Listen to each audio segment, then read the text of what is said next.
La présidentielle à présent avec Marine Le Pen et Emmanuel Macron qui occupent le terrain pour convaincre les indécis.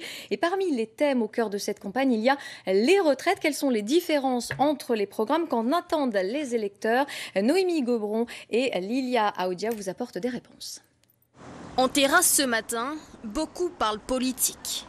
À l'approche du second tour, c'est la réforme des retraites qui revient dans le débat électoral. Mais savez-vous précisément ce que proposent les deux qualifiés?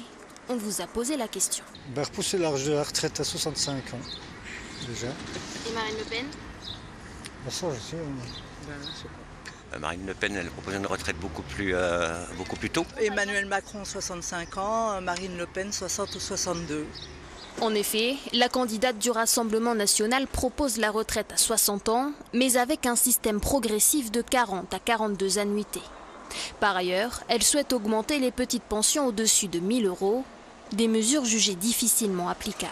Je pense qu'on ne peut pas partir à 60 ans. De toute façon, il faut encore travailler plus. Un étudiant qui va jusqu'à 25 ans, Madame Le Pen, elle ne pourra jamais lui payer sa retraite complète. La question du financement, on en parlait tout à l'heure, il va falloir se la poser aussi. Parce que c'est bien beau de mettre la retraite à 60 ans, mais il va falloir le financer aussi. La retraite à 60 ans, impossible pour le président sortant qui la fixe à 65 ans. Mais hier, Emmanuel Macron s'est dit prêt à alléger cette réforme et d'abaisser l'âge de départ à 64 ans, bien trop tard pour ces Lédoniens. On sait bien que c'est difficile maintenant d'alimenter, donc la repousser, ça me paraît évident.